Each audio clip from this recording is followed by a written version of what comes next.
नमस्कार दोस्तों, स्वागत है आप सभी का। दोस्तों, आज के इस वीडियो के अंतर्गत हम बात करने वाले हैं मानव स्वास्थ्य एवं रोगों के बारे में। कहने का मतलब ह्यूमन हेल्थ और डिजीज के बारे में आज के इस वीडियो के अंतर्गत हम बात करने वाले हैं। हम देखने वाले हैं कि मानव स्वास्थ्य से क्या मतलब है।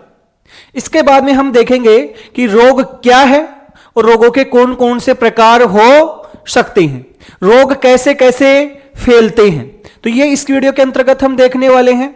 इसके साथ साथ में हम कुछ रोगों के बारे में भी जानने वाले हैं, जैसे कि हम सबसे पहले देखेंगे टाइफाइड के बारे में। इसके अलावा हम देखेंगे न्यूमोनिया के बारे में और उसके अलावा हम सामान्य जुकाम अर्थात कॉमन कोल्ड के बारे में भी देखने वाले हैं। और ये जो मानव स्वास्थ्य एवं रोग है, ये हमारे सिलेबस का एक मेन टॉपिक है। इस कारण वीडियो को पूरा जरूर देखें। और यदि आप पहली बार हमारे चैनल पर आए हैं, पहली बार हमारे वीडियो को देख रहे हैं, तो हमारे चैनल को सब्सक्राइब जरूर करें।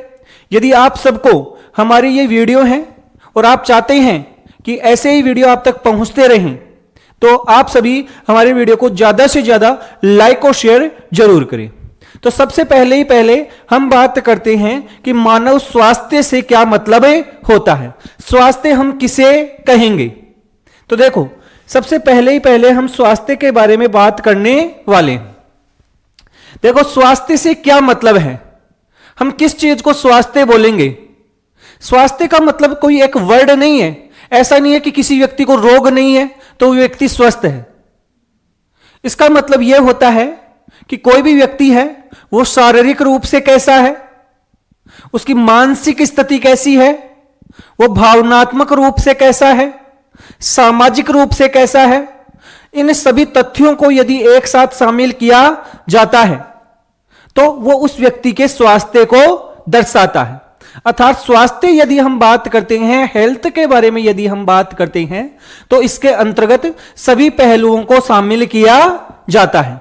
तो यदि हम एक स्वास्थ्य के बारे में डेफिनेशन देखें तो वो हम क्या बोल सकते हैं कि स्वास्थ्य वह अवस्था है, स्वास्थ्य एक क्या है, अवस्था, जिसके अंतर्गत किसी भी व्यक्ति की शारीरिक, उसकी मानसिक और उसकी सामाजिक रूप से पूर्ण रूप से क्या हो, वो स्वस्थ हो। शारीरिक का मतलब सारे अंग हो वो उपस्थित हो और वो सही तरीके से काम भी कर रहे हो। ऐसे नहीं है कि किसी एक व्यक्ति के हाथ ही नहीं है तो फिर वो स्वस्थ नहीं है। अगर मान लो कि उसके पूरे अंग तो हैं और काम भी करते हैं, लेकिन वो पत्थर फेंकता है, पागल है, अपने आप ही हंसता रहता है, तो इसका मतलब उसका मानसिक स्वास्थ्य ठीक नहीं है, तो मानसिक रूप से बीमार है वो। सामाजिक उसका व्यवहार कैसा है, लोगों के साथ उसका व्यवहार कैसा है, अपने से बड़ों के साथ कैसा व्यवहार करता है, अपने से छोटों के साथ कैसा व्यवहार करता है, तो सामाजिक रूप से कैसा है। तो इन सभी चीजों का सम्मिलित रूप है, वही क्या होता है, स्वास्थ्य होता है। इसका मतलब हो गया कि केवल रोग नहीं है, रोग ना होना ही स्वास्थ्य नहीं कहलाता है, रोग नहीं होना ही स्वास्थ्य नहीं कहलाता है। इसके अंतर्गत सारे के सारे पहलू होते हैं वो शामिल किए जाते हैं। यह बात आपको ध्यान रखनी चाहिए। इसका मतलब हम बोल सकते हैं कि स्वास्थ्य होता है उसके अंतर्गत शारीरिक रूप से, उसके अंतर्गत मानसिक रूप से और उसके अंतर्गत सामाजिक रूप से स्वस्थ होना क्या है, जरूरी। और यदि इन सभी पहलुओं पर, इन सभी कसौटियों पर कोई व्यक्ति है वो खरा उतरता है तो उसे बोल सकते हैं कि वो व्यक्ति स्वस्थ है। और उस स्वस्थ व्यक्ति का जो ये पूरा रूप है, ये पूरे पहलू हैं, इन्हीं को कंप्लीटली क्या कहा जाता है, स्वास्थ्य कहा जाता है, हेल्थ कहा जाता है। तो ये तो हेल्थ के बारे में हो गया कि हेल्थ से क्या मतलब है। आप बोलो कि मैं हेल्दी हूं, कोई बोलता है भाई हेल्दी हूं, हेल्दी होने का मतलब क्या है, अंग है तो हेल्थी थोड़ी है, काम कर रहा है तो हेल्थी थोड़ी है। हो सकता है वो दिमाग से पागल हो सकता है उसका व्यवहार का ही पता नहीं हो, तो वो सभी चीजें इसके अंतर्गत शामिल होती हैं। अब इसके बाद में देखो भाई, हम बात कर रहे हैं कि भाई स्वास्थ्य का मतलब समझ लिया हमने।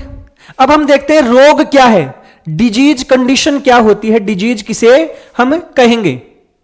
तो रोग से क्या मतलब हो गया, आप खुद अनुमान लगाओ, रोग से क्या मतलब निकालोगे आप। रोग से मतलब यह है कि कोई भी व्यक्ति है वो अपने कार्यों को सही तरीके से पूरा नहीं कर पा रहा है, या उसकी शारीरिक रूप से कोई अंग है वो उपस्थित नहीं है, तो ऐसी स्थिति को क्या कहा जाएगा? रोग कहा जाएगा, डिजीज कहा जाएगा। तो इसका मतलब यह हो गया कि रोग से क्या मतलब है कि जब कोई शरीर है वो अपनी सामान्य क्रियाएं, जो भी सामान्य काम एक व्यक्ति को करने चाहिए, चलना, उठना, बैठना, दौड़ना, सोना, खाना, पीना, बोलना, जो भी सामान्य क्रियाएं हैं वो ठीक प्रकार से काम नहीं करती हैं, वो ठीक प्रकार से काम नहीं करती हैं। तो ऐसी अवस्था को देखो, ठीक प्रकार से काम नहीं करती है और व्यक्ति में कोई असामान्य लक्षण होता है, वो दिखाई देने लगता है, कोई ना कोई असामान्य लक्षण दिखाई देने लगता है, तो ऐसी स्थिति को, उस अवस्था को क्या कहा जाता है? रोग कहा जाता है। उस अवस्था को क्या बोलेंगे? रोग। अगर उस व्यक्ति का शारीरिक अंग पूरे नहीं है और अंग हैं तो वो सही तरीके से कार्य नहीं कर रहे हैं और उसके कारण से कोई ना कोई एक ऐसा लक्षण है जो दिख रहा है, तो उस अवस्था को, उस स्थिति को क्या कहा जाएगा? रोग कहा जाएगा।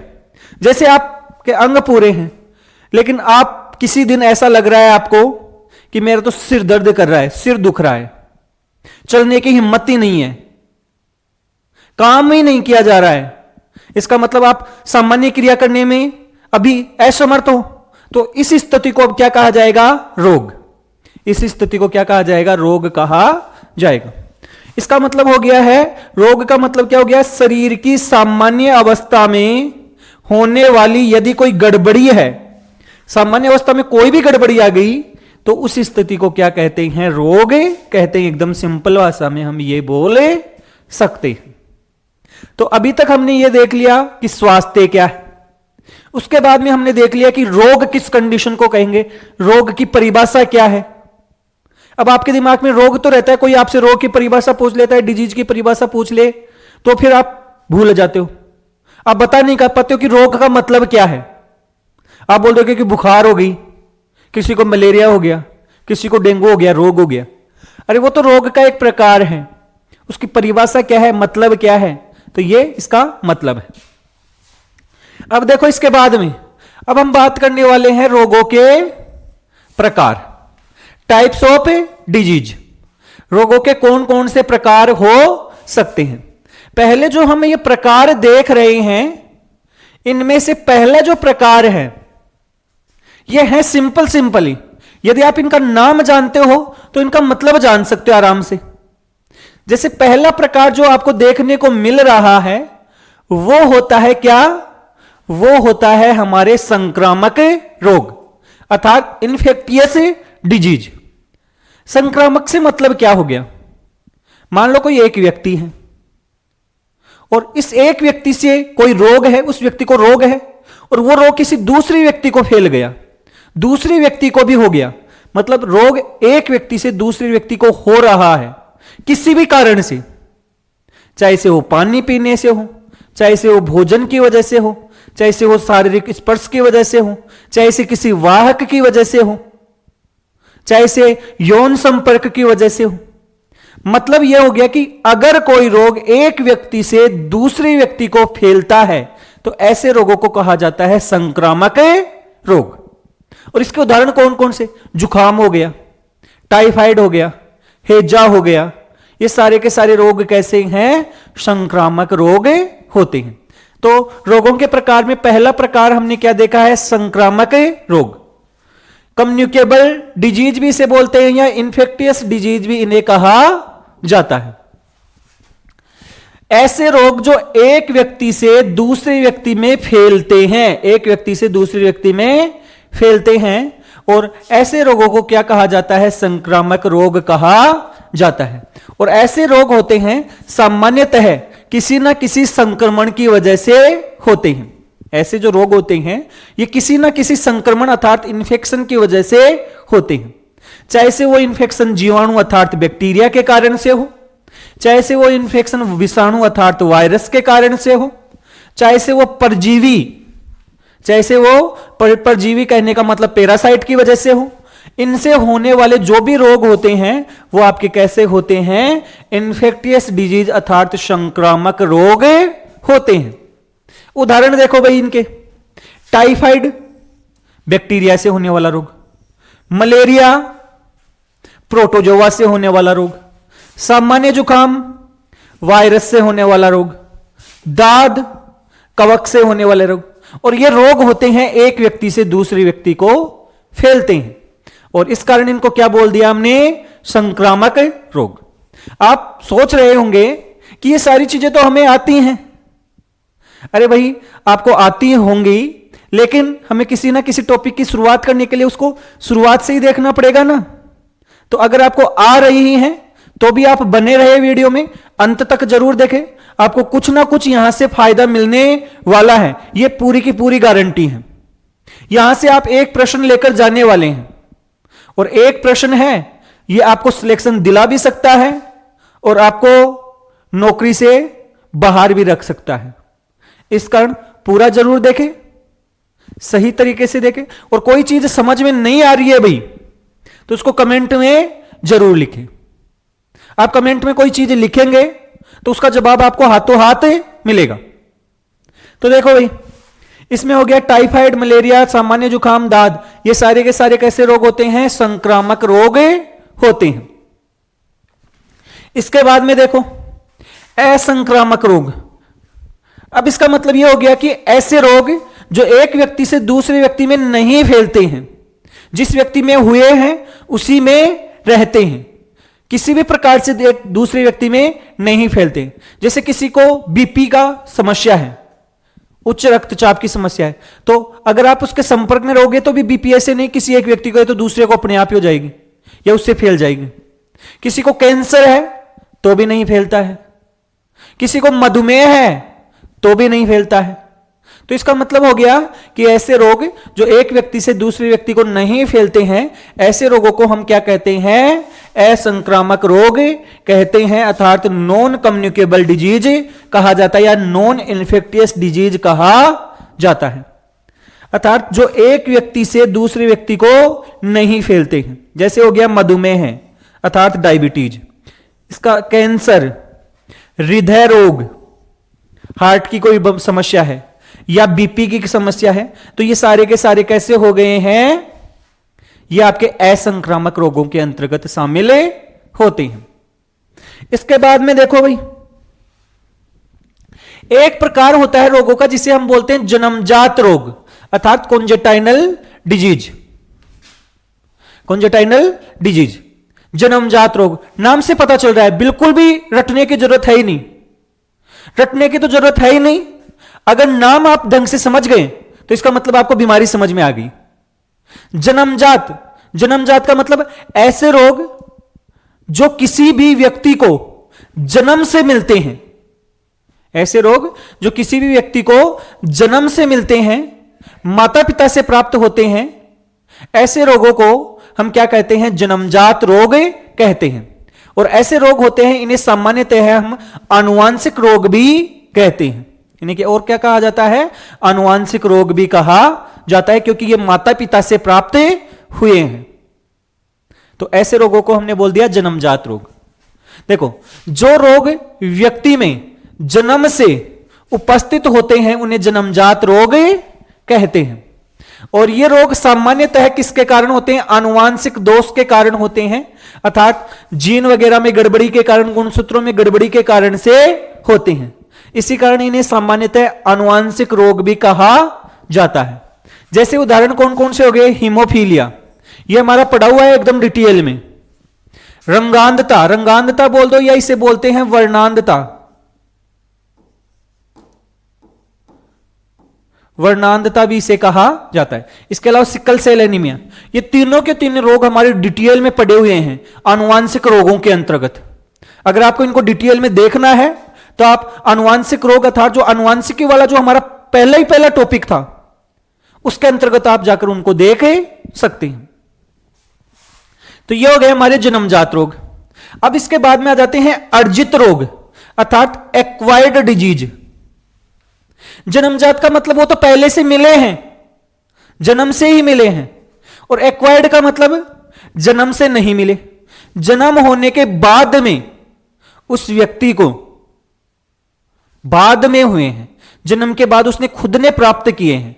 अब वो किस कारण से हो सकता है? कोई संक्रमण हो गया, हो सकता है कोई संक्रमण अर्थात इन्फेक्शन हो गया, तो टाइफाइड हो गया, हैजा हो गया, निमोनिया हो गया, मलेरिया हो गया, तो ये तो जन्म के बाद में ही मिले हैं ना। तो ऐसे रोगों को कहा जाता है अर्जित या उपार्जित रोग, अर्थात एक्वायर्ड डिजीज इन्हें कहा जाता है। ऐसे रोग जो किसी व्यक्ति को जन्म के बाद जीवन के दौरान होते हैं उन्हें अर्जित रोग कहते हैं।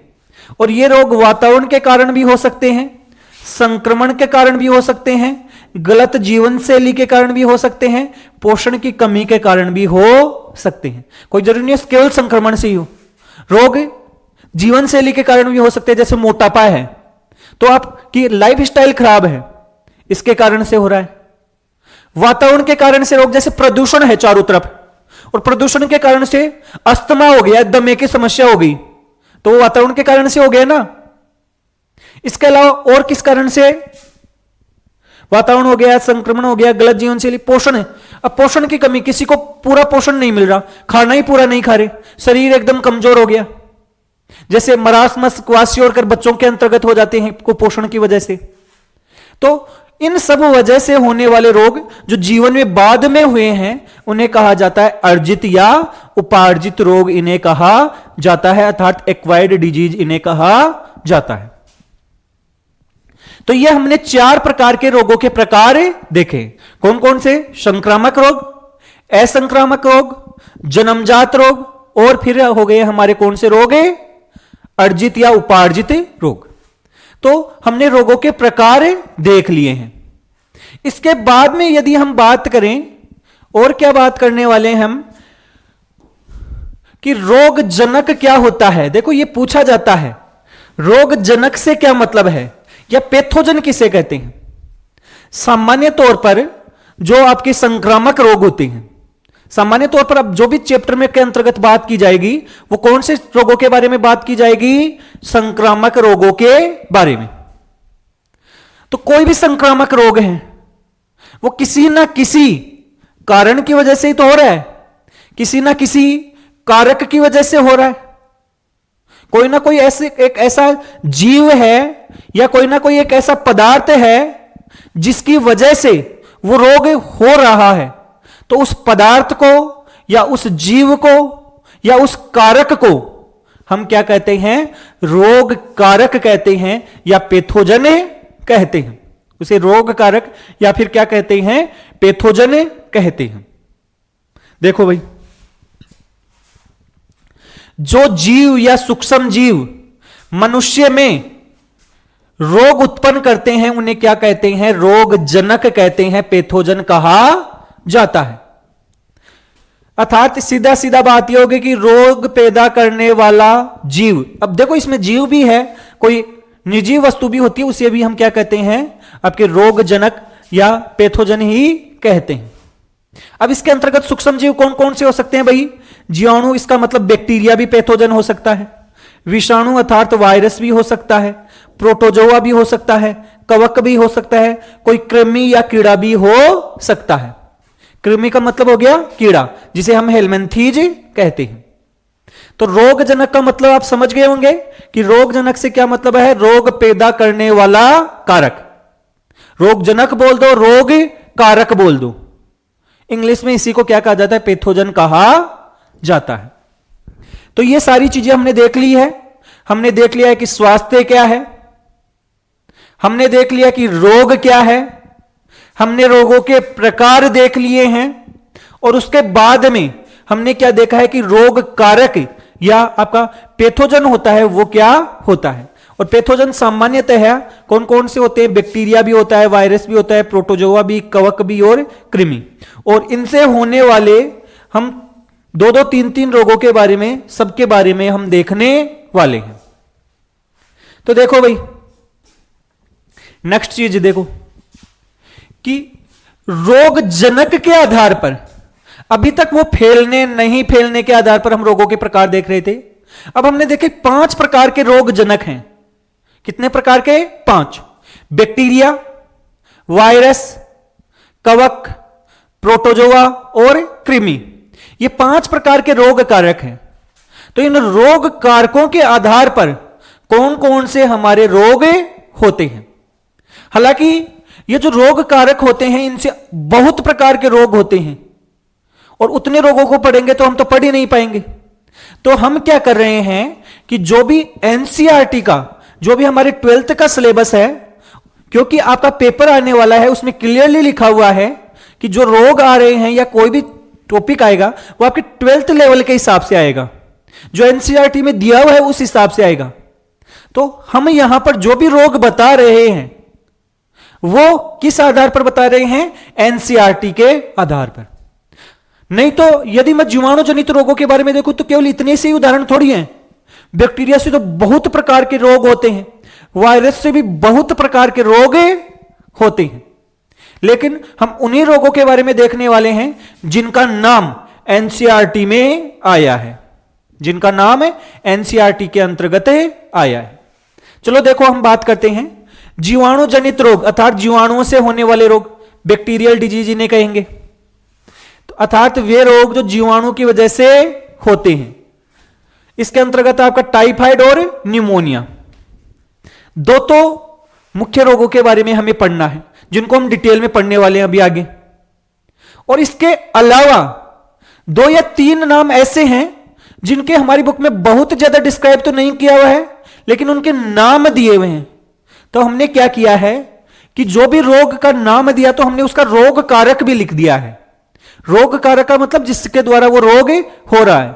और जो भी रोग आप पढ़ रहे हैं, जो भी रोग अब आगे आने वाले हम पढ़ने वाले हैं, उसकी मुख्य मुख्य चीजें आपको क्या याद रखनी है? रोग कारक, उसके एक लक्षण, उसका पता करने का तरीका था डायग्नोसिस जिसे निदान कहते हैं यदि कोई विधि है तो वो, और उसे कैसे बचा जा सकता है अर्थात रोकथाम। ये चीजें आपको किसी भी रोग के बारे में जाननी है। तो यहां पर देखो टाइफाइड को हम डिटेल में पढ़ेंगे, न्यूमोनिया को डिटेल के अंतर्गत पढ़ेंगे। बाकी ये 3 रोग हैं जिनके नाम आपकी बुक में आते हैं। तो हमने उनके रोग कारक देख लिए हैं। क्या देख लिए हैं भाई? रोग कारक। ज्यादा डिटेल में इन 3 रोगों को नहीं देखेंगे। जैसे हमने एक रोग दिया हुआ है जिसे बोलते हैं अतिसार, या यहां पर ये डायरिया वाला नहीं है, यहां पर इसे डिसेंट्री कहेंगे। डिसेंट्री क्यों भाई? अतिसार को हम डायरिया क्यों नहीं बोल रहे? क्योंकि अतिसार का मतलब होता है दस्त लगना। अब दस्त जो लगते हैं उनके अलग अलग प्रकार हैं, कुछ वायरस के कारण भी होते हैं, कुछ बैक्टीरिया के कारण भी होते हैं। तो यहां पर हम बैक्टीरिया वाली बात कर रहे हैं कि जो अतिसार है या जो डिसेंट्री है वो किसके कारण हो रहा है भाई? ध्यान से सुनना। इस्चीरेचिया कोलाई अर्थात ई कोलाई के द्वारा, इस्चीरेचिया कोलाई या ई कोलाई के द्वारा ये होता है। ध्यान रखना, अतिसार आपके प्रोटोजोआ से भी होता है जिसे अमीबीय अतिसार कहते हैं। तो यहां पर बैक्टीरिया के द्वारा होने वाले अतिसार के बारे में बात हो रही है जिसे पेचिस भी कहते हैं। इसके बाद में प्लेग, इसका नाम तो आपने बहुत बार सुना होगा प्लेग का। तो यह प्लेग किसके कारण फैलता है? एक बैक्टीरिया है जिसका नाम क्या है? येरिश्निया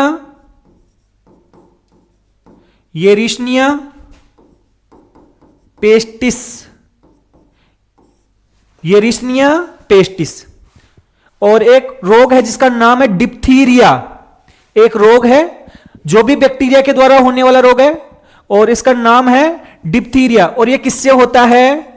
यह होता है कोरेने बैक्टीरियम, कोरेने बैक्टीरियम डिप्थेरियाई।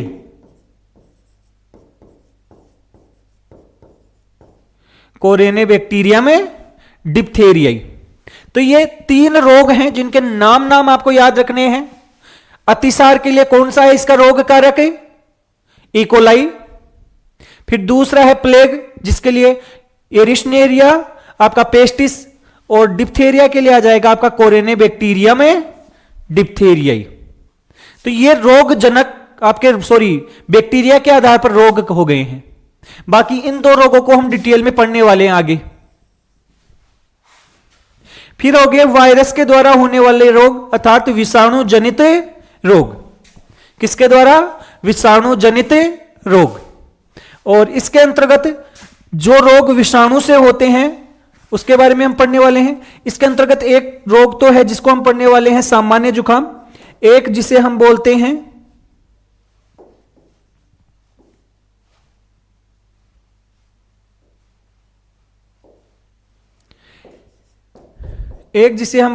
एड्स। इन दो रोगों को थोड़ा डिटेल के अंतर्गत हम देखने वाले हैं। बाकी डेंगू भी वायरस से होने वाला रोग है और खसरा भी किससे होने वाला रोग है? आपका वायरस से ही होने वाला रोग है। तो ये हो गए वायरस के द्वारा होने वाले रोग। इसके बाद में हम बात करने वाले हैं प्रोटोजोआ जनित रोग अर्थात ऐसे रोग जो प्रोटोजोआ से होते हैं। प्रोटोजोआ भी जीवों का एक क्या है? समूह है, या सूक्ष्म जीवों का क्या होता है? एक समूह है। एक कोशिकीय जीव ही होते हैं। अब इसमें देखो जो रोग प्रोटोजोआ से होते हैं, जैसे इसके अंतर्गत हो गया मलेरिया और अमीबोइसिस।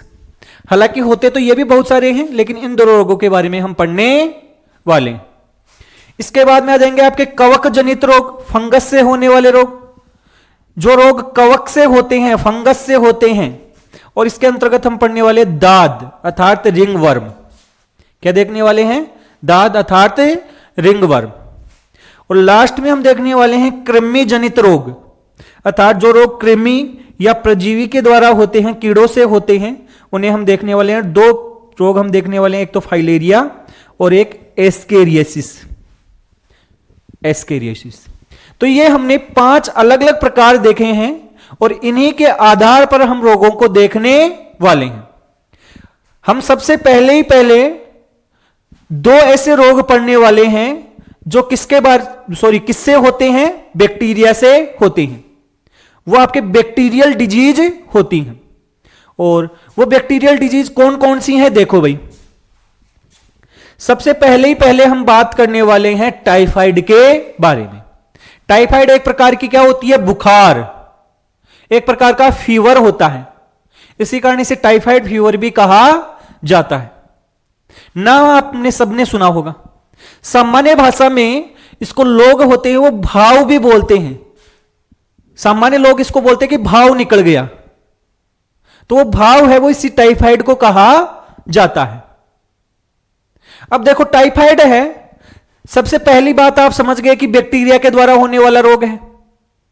दूसरा, आपको किसी भी रोग के बारे में देखो, आप कोई भी रोग पढ़ो, पहले तो आप ये जानो कि वो रोग क्या है, उसका रोग कारक कौन है, कैसे वो फैलता है, उसके मुख्य लक्षण क्या हैं, और फिर उसको रोकथाम के उपाय कौन कौन से हैं। उपचार तो आप करने वाले नहीं, उपचार आपको बताया भी नहीं जाएगा। आपको रोकथाम देखनी है और बाकी उससे संबंधित कोई एक आधा कोई मेन ऐसा पॉइंट है जो आपको याद रखना चाहिए, वो आपको देखना है। तो देखो भाई, टाइफाइड यदि हम देखें तो टाइफाइड एक प्रकार का संक्रामक तो होगा ही होगा भाई, एक व्यक्ति से दूसरे व्यक्ति में फैलता है। तो संक्रामक और कैसा रोग है? जीवाणु जनित रोग है। क्वेश्चन आपका सीधा यहीं से आ सकता है, आपको 4 ऑप्शन दे देगा और उनमें से बोल देगा निम्न में से जीवाणु जनित रोग है। उसमें एक दे दिया टाइफाइड, एक दे दिया HIV, एक दे दिया आपको क्या कि अभी आप बोले कि सामान्य जुकाम, एक दे दिया आपको मलेरिया। आपसे बोल देगा कि इसमें बैक्टीरिया से होने वाला रोग कौन सा है, तो आपको याद रखना है बैक्टीरिया से होने वाला रोग कौन सा होता है? आपका टाइफाइड। तो यहां पर देखो ये किससे होने वाला रोग है? बैक्टीरिया से, जो मुख्य रूप से कैसे फैलता है? दूषित भोजन से और पानी से फैलता है। और यह रोग देखो सबसे मुख्य रूप से कौन से अंग को प्रभावित करता है, वो चीज आपको ध्यान होनी चाहिए। टाइफाइड में मुख्य रूप से आपका पाचन तंत्र, और पाचन तंत्र में भी कौन? आंतें होती हैं, वो प्रभावित होती हैं। तो आंतों को यह प्रभावित करता है और पूरे शरीर में संक्रमण फैल सकता है, पूरे शरीर में भी फैल सकता है, लेकिन मुख्य रूप से कहां पर यह अपना प्रभाव दिखाता है?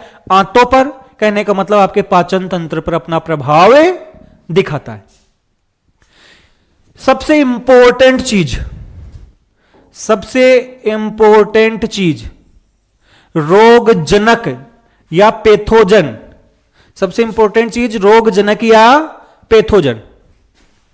इसमें आपसे पूछ रहा है कि इसका रोग कारक कौन सा होता है, साल्मोनेला टाइफी। कौन सा होता है भाई,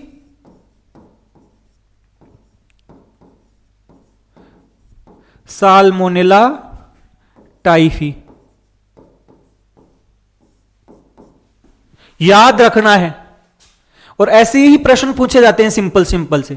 रोग और रोग कारक, तो रोगजनक है, उसमें आ जाएगा आपका साल्मोनेला टाइफी। क्या है, जीवाणु, और टाइफाइड उत्पन्न करता ही है।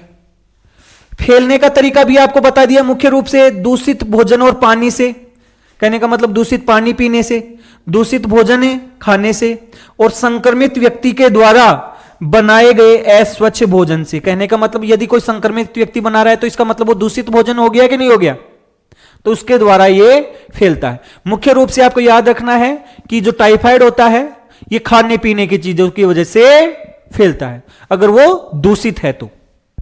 अगर वो दूषित है तो खाने पीने की चीजों की वजह से ये फैलता है। बाकी देखो लक्षण कौन कौन से आएंगे, मुख्य रूप से लक्षण कौन कौन से दिखेंगे। देखो, संक्रमण होने के बाद में लक्षण सामान्यतः 1 से 3 सप्ताह के बाद में दिखाई देने लगते हैं। लक्षण ऐसे नहीं कि संक्रमण हुआ कल से ही लक्षण दिखने लगे। संक्रमण दिखाई देने में लगभग 1 से 3 सप्ताह का क्या लग सकता है, समय लग सकता है। तो संक्रमण होने के बाद में लक्षण सामान्यतः लगभग 1 से 3 सप्ताह में दिखाई देने लगते हैं। तेज बुखार इसकी सबसे इंपॉर्टेंट विशेषता। कैसा बुखार होता है, तेज। और यह तेज बुखार होता है यह आपका 40 डिग्री सेंटीग्रेड तक हो सकता है, 40 डिग्री सेंटीग्रेड तक। इसके अलावा सिर दर्द, कमजोरी और थकान, भूख नहीं लगना। भूख नहीं लगना क्यों भाई, क्योंकि आंतों को प्रभावित करता है तो भूख नहीं लगना। पेट में दर्द होगा, कभी कभी दस्त लगना या कब्ज भी होती है, दस्त भी लग सकते हैं, कब्ज भी होती है। कुछ रोगियों में शरीर पर हल्के गुलाबी दाने दिखाई देते हैं। यह इसके मुख्य लक्षणों में शामिल किया जाना चाहिए, क्योंकि हम बोलते हैं ना कि भाव निकल गया। वो भाव निकलने का मतलब क्या है, शरीर पर दाने बने जाते हैं। लेकिन कोई जरूरी नहीं हो कि हर टाइफाइड के व्यक्ति के अंतर्गत ये दाने दिखाई दे, ऐसा कोई जरूरी नहीं है। तो मुख्य लक्षण क्या क्या हो गए भाई, तेज बुखार हो गई, सिर दर्द हो गया, कमजोरी और थकान हो गई, भूख नहीं लगना, पेट दर्द, कभी कभी दस्त और कब्ज भी होता है। कुछ रोगियों में शरीर पर हल्के गुलाबी दाने भी दिखाई देते हैं, शरीर पर कहीं पर भी ये दिखाई दे सकते हैं। और बाकी टाइफाइड की गंभीर अवस्था में अगर वो टाइफाइड को हम ट्रीट नहीं कर रहे हैं, उसके लिए उपचार नहीं ले रहे हैं, ट्रीटमेंट नहीं ले रहे हैं, और यदि गंभीर अवस्था हो गई तो आंतों के अंतर्गत क्या हो सकते हैं, छेद हो सकते हैं। और छेद हो सकते हैं फिर भी नहीं दिखा रहे तो कभी कभी मृत्यु भी हो सकती है। क्या हो सकती है, मृत्यु। तो लक्षण आपको किसी भी रोग के याद रखने ही पड़ेंगे, और उसमें से भी जो मुख्य लक्षण है भाई देखो, सिर दर्द अन्य में भी हो सकता है, कमजोरी और थकान अन्य में भी हो सकता है। इसमें आपको याद रखना है भूख नहीं लगना, पेट दर्द, हालांकि पेट दर्द भी अन्य में होता है, लेकिन क्योंकि आंतों को प्रभावित कर रहा है तो यह लक्षण याद रखना पड़ेगा। दस्त कब्ज हो गया, हल्के गुलाबी दाने, ये आपको याद रखना है। और ये गंभीर अवस्था में आंतों के अंतर्गत छेद हो सकते हैं। इसके बाद में निदान, डायग्नोसिस, रोग का पता कैसे लगाएंगे। और इस चीज को हम यहां पर क्यों पढ़ रहे हैं, क्योंकि यहां पर एक विशेष आपका टेस्ट है, और ये आपको याद रखना है, ये आपको याद रखना है। एक विशेष टेस्ट है जिसके द्वारा इस टाइफाइड फीवर का पता लगाया जाता है। और टाइफाइड फीवर का पता लगाने के लिए जो टेस्ट किया जाता है वो होता है कौन सा, विडाल टेस्ट। कौन सा होता है भाई, विडाल। याद रखना है, इंपॉर्टेंट है कि टाइफाइड के लिए कौन सा टेस्ट किया जाता है। तो याद रखना है कौन सा टेस्ट किया जाता है, विडाल टेस्ट किया जाता है। निदान में बस आपको एक चीज याद रखनी है कि कौन सा टेस्ट किया जाता है। रोकथाम, कैसे बच सकते हैं? देखो, रोकथाम को बिल्कुल भी याद करने की जरूरत नहीं होती, ये अपने आप ही याद होती है। आप भूलना चाहते हो तो भी याद होती है। आपको याद एक चीज करनी है कि फैलता कैसे है। आपको याद केवल यह करना है कि कोई भी रोग फैल कैसे रहा है, उस फैलने के तरीकों को रोक दो। हमने मुख्य रूप से देखा कि यह दूषित भोजन और पानी से फैलता है। इसका मतलब हमें पानी और खाना दूषित नहीं लेना है, दूषित खाने का सेवन नहीं करना है, दूषित पानी का सेवन नहीं करना है। यह मुख्य है। देखो, हमेशा साफ और उबला हुआ पानी पीना चाहिए, भोजन को ढककर रखना चाहिए, हाथ धोकर भोजन करना चाहिए, खुले और गंदे खाद्य पदार्थों से बचना चाहिए। आवश्यक होने पर टीकाकरण भी करवाया जा सकता है, टाइफाइड के टीके भी लगते हैं। बाकी बचने के सीधे सीधे से तरीके हैं, खाने पीना साफ सुथरा हो, बस इतना ही याद रखना है। उसको कितनी बातों के अंतर्गत लिखो भाई, बात तो यही है, साफ पानी पियो, साफ खाना खाओ, उसको ढककर रखो, बचाकर रखो, साफ सुथरा रखो। तो ये हो गए रोकथाम। ये एक चीज ध्यान से सुनना, ये एनसीईआरटी में क्लियरली दी हुई है, और जो चीज एनसीईआरटी में दी हुई है उसके पूछे जाने के चांस बहुत ज्यादा हैं। और क्यों भाई? क्योंकि आपकी जो ये एजेंसी है ना, आरएसएसबी, इसने क्लियरली बोला हुआ है कि ऐसे प्रश्न आएंगे, यदि आपने मूल किताबें पढ़ी हैं तो आप सोल्व करोगे। अब यदि आपने केवल टाइफाइड का यह देखा कि टाइफाइड रोग क्या है, रोग कारक कौन सा है, फिर आगे आपकी प्रॉब्लम हो जाएगी। मेरी मेलोन नाम दे दिया, क्या करोगे भाई? वो मूल किताबें क्या हैं? मूल किताबें मतलब अगर आपके लिए तो मैं सबसे मूल किताब बोलूं ना तो वो एनसीईआरटी है, क्योंकि आपका सिलेबस 12वीं के लेवल का है, और 12वीं के लेवल के सिलेबस में एनसीईआरटी मूल किताब है। एनसीईआरटी से बाहर कोई मूल किताब नहीं है, आपको केवल एनसीईआरटी पढ़नी है। और हम जो भी पढ़ा रहे हैं वो एनसीईआरटी के आधार पर ही पढ़ा रहे हैं। तो कहने का मतलब यह हो गया कि लैब असिस्टेंट के लिए यदि आपको मूल किताब पढ़नी है तो वो मूल किताबें एनसीईआरटी हैं, आपको उन एनसीईआरटी के आधार पर ही पढ़ना है, और आपके सारे टॉपिक हैं वो एनसीईआरटी के आधार पर ही सिलेबस के अंतर्गत डाले हुए। 11वीं और 12वीं की एनसीईआरटी है वो आपको पढ़नी है। तो देखो भाई, इसमें एक नाम दिया हुआ है मेरी मेलोन, और मेरी मेलोन से क्या मतलब हो गया? मेरी मेलोन एक महिला थी जो अमेरिका या न्यूयॉर्क की थी, और वो एक रसोइया थी, कुक थी। वह स्वयं बीमार थी लेकिन उसको कोई लक्षण दिखाई नहीं देता था, मतलब एसिम्प्टोमेटिक थी। उसके शरीर में टाइफाइड का जीवाणु उपस्थित था, वह अनजाने में कई रोगों तक ये रोग फैला रही थी। क्योंकि भाई रसोइया है तो खाना बनाने का काम करती, और वो उसके अंदर रोग कारक था लेकिन वो बाहर नहीं दिख रहा था, तो खाने के अंतर्गत वो रोग कारक चला जाता और दूसरे लोगों तक ही फैल जाता था। तो इस प्रकार से याद रखो कि मेरी मेलोन को ही सामान्यतः टाइफाइड मेरी कहा जाता है। यह पूछा जा सकता है, टाइफाइड मेरी किसे कहते हैं, या टाइफाइड मेरी क्या होता है। अब आप अगर पढ़ा नहीं है तो आपके तोते उड़ जाएंगे भाई। देखो कि टाइफाइड मेरी क्या है, तो टाइफाइड मेरी क्या है? मेरी मेलोन को ही कहा जाता है। और मेरी मेलोन क्या थी? एक महिला थी, कहां की थी? न्यूयॉर्क की थी, रसोइया थी, जो अनजाने में ही सही लेकिन लोगों तक क्या फैला रही थी? टाइफाइड को फैला रही थी। तो यह हो गया हमारा टाइफाइड के बारे में। किसके बारे में हो गया है? टाइफाइड। दूसरा रोग जो हम पढ़ने वाले हैं वो हम देखने वाले हैं निमोनिया। कौन सा रोग देखने वाले हैं? निमोनिया। देखो भाई, निमोनिया, देखो नाम निमोनिया या निमोनिया है और स्पेलिंग पी से स्टार्ट होती है भाई। निमोनिया कैसा रोग है? संक्रामक, हमें पता ही है। किससे संबंधित है? श्वसन तंत्र से। निमोनिया का नाम 1000 बार सुनते हो आप। छोटे बच्चों में ज्यादा होता है, बुढ़े लोगों में ज्यादा होता है।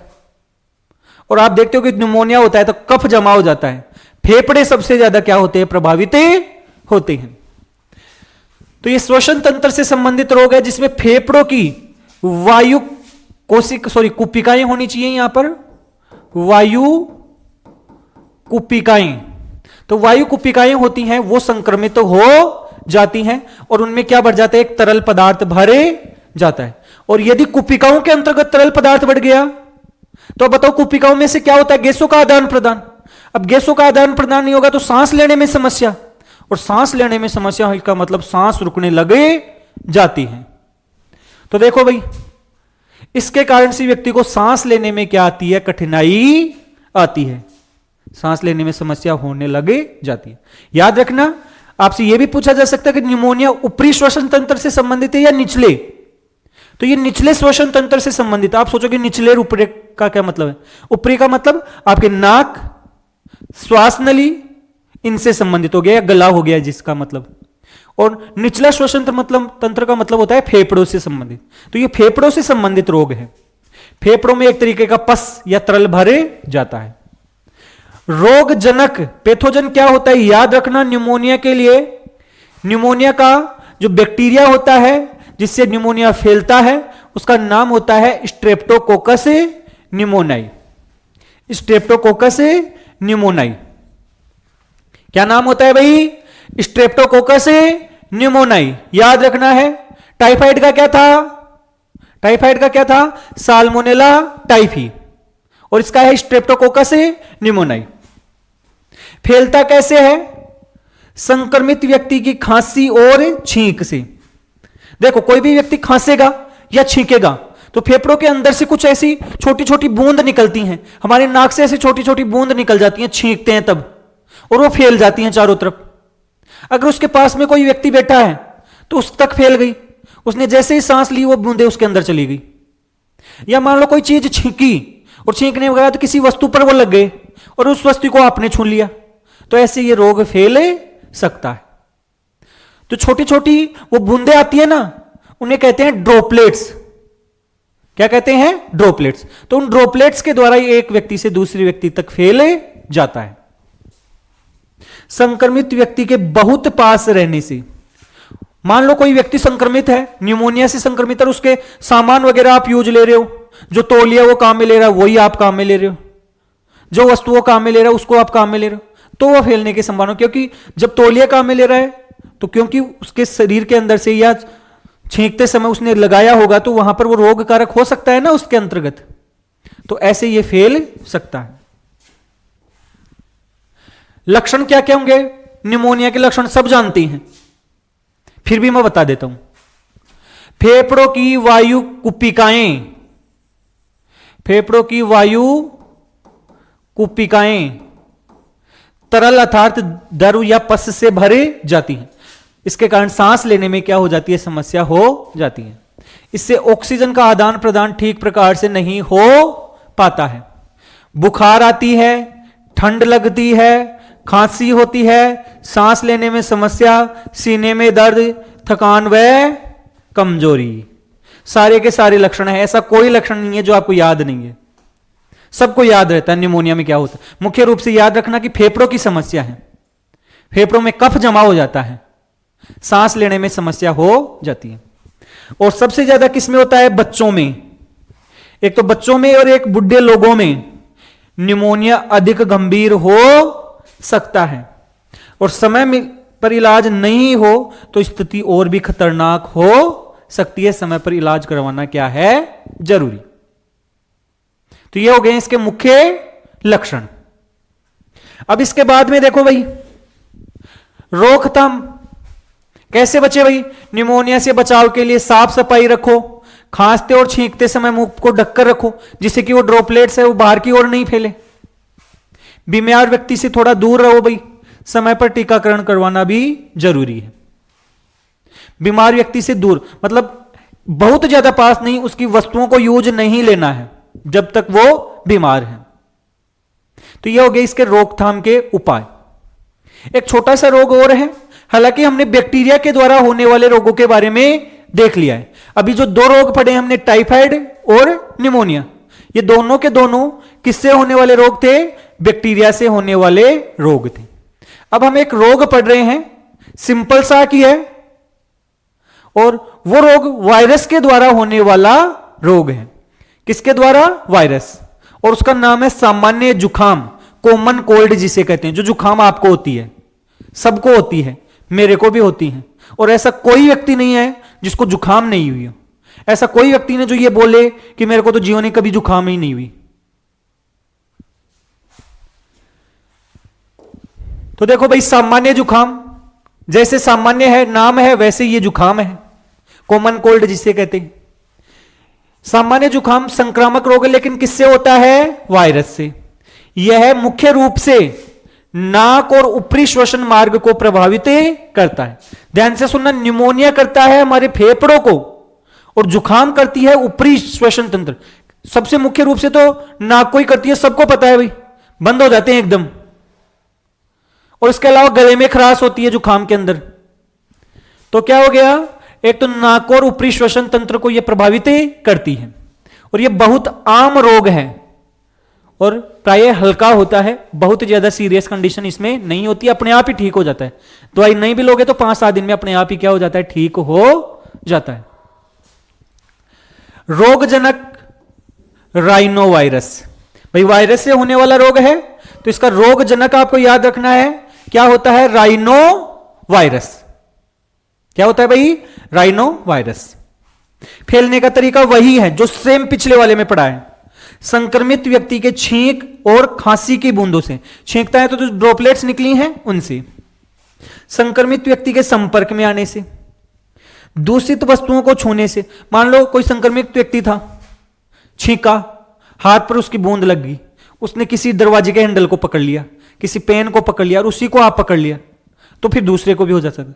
और इसी कारण ज्यादातर संभावना यह रहती है कि आपके साथ में यदि कोई व्यक्ति रहता है और उसको जुकाम है तो दूसरे दिन ही आपको हो जाती है। वो इसी कारण होती है। आप कितना ही बचना चाहो फिर भी हो ही जाती है।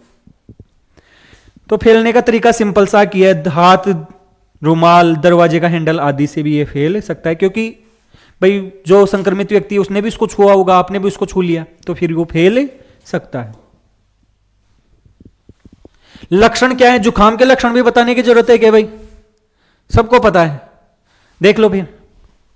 नाक और गले की परत में संक्रमण हो जाता है। एक तो नाक में जो श्लेष्मा झिल्ली होती है उसमें संक्रमण हो जाता है और श्लेष्मा बहुत ज्यादा स्रावित होता है और उसी श्लेष्मा के कारण नाक बंद ही हो जाते हैं, मुंह से श्वास लेना पड़ता है कई बार तो। इसके अलावा गले की परत, गले में खराश हो जाती है, खिचखिच हो गई, फिर विक्स की गोली लेनी पड़ती है भाई। सूजन हो जाती है और जलन होती है, नाक बहना और नाक बंद हो जाती है, कई बार तो बहुत ज्यादा बहती है, नाक भी बंद हो जाती है भाई। गले में खराश, छींक आना, हल्का बुखार, सिर दर्द, कमजोरी। और सामान्य रूप से जुकाम होता है, ये गंभीर रोग नहीं होता है और कुछ दिनों के अंतर्गत अपने आप ही ठीक हो जाता है, तो ज्यादा लोड लेने की जरूरत ही है नहीं। अगर ज्यादा ही समस्या हो रही है तो टेबलेट ले लो और नहीं भी लोगे तो 5-7 दिन में अपने आप ठीक हो जाता है। रोकथाम वही है, सामान्य जुकाम सामान्यतः गंभीर रोग नहीं होता है, कुछ दिनों में अपने आप ठीक हो जाता है। हो रहा है तो बार बार हाथ धोना चाहिए, खांसते और छींकते समय मुंह को ढककर रखना चाहिए, बीमार व्यक्ति से थोड़ी दूरी बनाकर रखें और साफ सफाई का विशेष ध्यान रखें। तो ये इससे बचने के क्या हो गए हैं? उपाय या रोकथाम के उपाय। और बाकी आज के लिए हमारा ये जो टॉपिक है ये यहीं पर कंप्लीट होता है। आज हमने मानव स्वास्थ्य के बारे में देखा है, हमने देखा है कि मानव स्वास्थ्य से क्या मतलब है, फिर उसके बाद में हमने रोग क्या होते हैं वो देखा, फिर हमने ये देखा कि रोग कौन कौन से प्रकार के होते हैं, रोग जनक क्या है, पैथोजन से क्या मतलब है। हमने ये भी देखा है कि पैथोजन के आधार पर रोग हैं वो कैसे हो सकते हैं, जीवाणु जनित, वायरस के द्वारा होने वाले रोग, कवक के द्वारा होने वाले रोग, प्रोटोजोआ के द्वारा होने वाले रोग, और इसके अलावा आपके किसके, कृमि के द्वारा होने वाले रोग। और इसके अलावा 3 बड़े रोगों के बारे में हमने देखा है, टाइफाइड के बारे में देखा, न्यूमोनिया के बारे में देखा और जुकाम के बारे में देखा। बाकी और जो रोग हैं जैसे मलेरिया हो गई या अन्य कोई भी रोग हैं उनको हम आगे आने वाले वीडियो के अंतर्गत डिटेल के अंतर्गत देखने वाले हैं।